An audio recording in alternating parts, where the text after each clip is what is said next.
come to the right place, baby. If you guys are here to learn how to paint, how to do an acrylic painting, more specifically for the very first time, you're in the right place because I am an art teacher and I've been teaching for a couple of years now, and I feel pretty fit at this point to tell you guys exactly how to do it, as I picked up a lot of tricks from my mom, who has been a professional artist for who knows how long.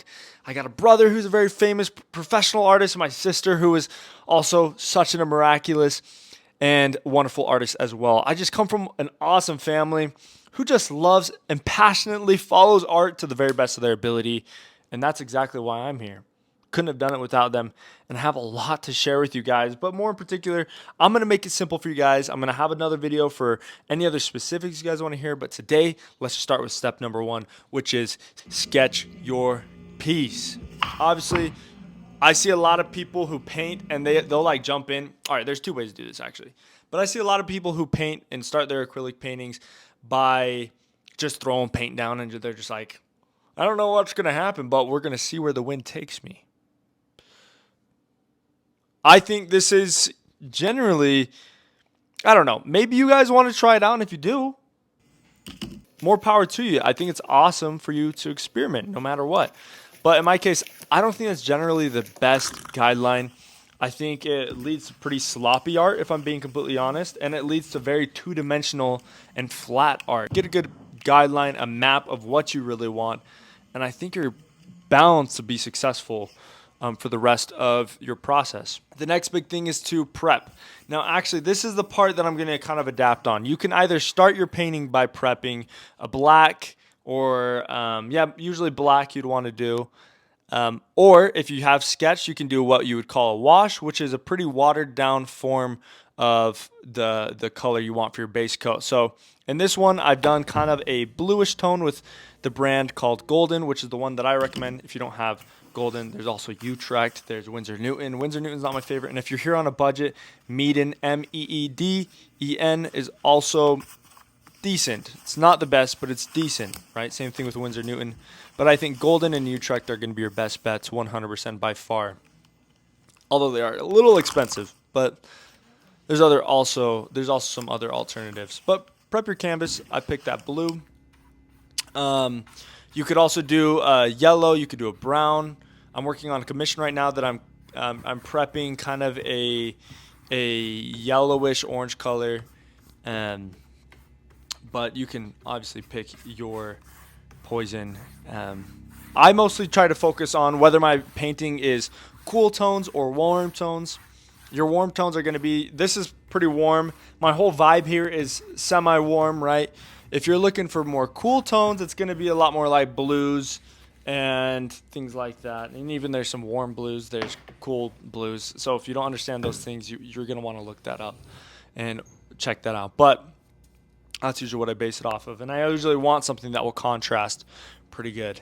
The next big thing after you have prepped it, you want to make sure it's light so you can still see your sketch.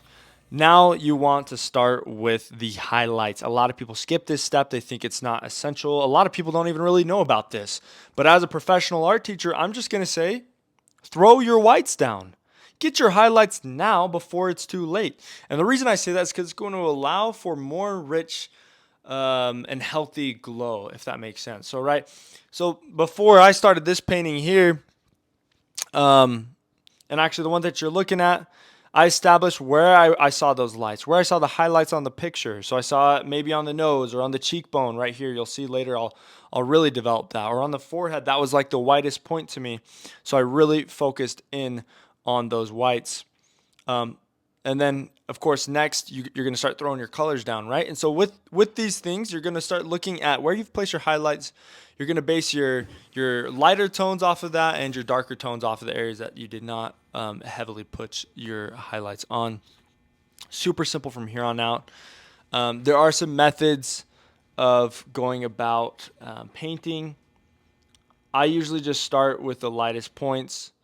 And obviously with acrylic, it's not as strict, but you can just start throwing down color if you want. You're going to probably find other methods that you enjoy more while painting. I don't really know. I don't know how the process is going to go for you as opposed to anybody else, right? Everybody's so different and likes to do things so differently. So figure out what you like the most and guaranteed you're going to start creating some powerful and unique art, which I think we need a lot more of, guys. Please, please get rid of these weird cube and sphere and weird square and splashy art that's making millions. Please, please, we need some of that traditional love. We need some of that feeling again. Okay, I can't stand no more. This is crazy. Anyways, regardless, I'm excited to see what you guys produce. Now, the next really big thing that I want to talk about also is blending. Okay, blending is so difficult for a lot of people, especially with acrylic, because of one thing: it dries so fast. These aren't oils, right? I don't know if any of you guys have tried oils yet, or even have like dabbled or experimented with it. These are not oils. They dry crazy fast, and that is the harsh and tough reality of it. So the biggest thing when you are doing your when you want to blend, you want to work in your whites, your lightest points first. At least this is what I do, and you want to make sure that your paint stays pretty wet. Then you'd work your darks on the edges, things like that. It's just something you got to test. I'm gonna actually make another video on this eventually, but I don't have examples for you guys in this one, so I'll get on that later. But just test and experiment. The key is just keeping your paints wet while you're trying to mix in new colors. So pre-mix them, keep them wet, and see what happens. But right now you can see I'm working on my darks. I'm focusing on the color before I get too dark. So I'm getting these red colors, these red tones.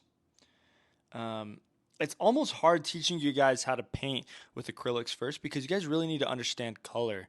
You need to understand how color is mixed. You need to understand how different colors might look on different backgrounds. You want to understand that color theory, right? You can easily teach yourself those things by practicing with Prismacolor or watercolor, which I would recommend before ever touching acrylic. But I'm not prohibiting you guys from painting with acrylic because you haven't had those experiences. I'm just saying it's a lot easier if you do. But here I am. I'm working on just getting those darks by focusing on the colors first. So that is the reds, right? If you're dealing with skin, my skin tone is a little bit more of that red pinkish tone, kind of strawberry-y. So that's what I'm focusing on. And really, if you look, I only have 3 main colors. Well, actually, I have 4. Maybe I have 5. No, I think I have 4. So I have white, kind of that brown. I have a yellow, and that red. And this is what I've been able to do with just those few colors. That's all it is taking me right now, but later on, you might see colors like purple and things like that. Actually, I think I do have a blue in there eventually, just to mix those purples, but we'll see later on as we go. But anyways, I'm going to shut up. I'm just going to let you guys watch.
course, there's one last thing that I really want to show you guys. This came from a YouTuber named Darren Naylor, who I definitely highly recommend. He's an awesome YouTuber. Hopefully one day I could do a collaboration with him. No idea. But he's such a huge inspiration, and he's a fairly new artist. But he breaks up the face into 3 separate colors. It's the blues, the yellows, and the reds. Obviously, in this picture, it shows it kind of spaced out, going 1 1 1, where and sometimes it could be more vertical, where it's going 1 1 1, and you just never know what to expect. Just depends on where the lighting's coming from, where the reflections of color are coming from. But usually that's a pretty good rule of thumb if you're really just trying to figure out how to paint the face, where to bring those colors in. But always have a reference and you will know exactly what to do. And there you guys have it. That is how you start your very first acrylic painting. No, I'm not going to be finishing this painting here, but if you want to see the finishing product, go follow my Instagram at Gabriel_Bowman.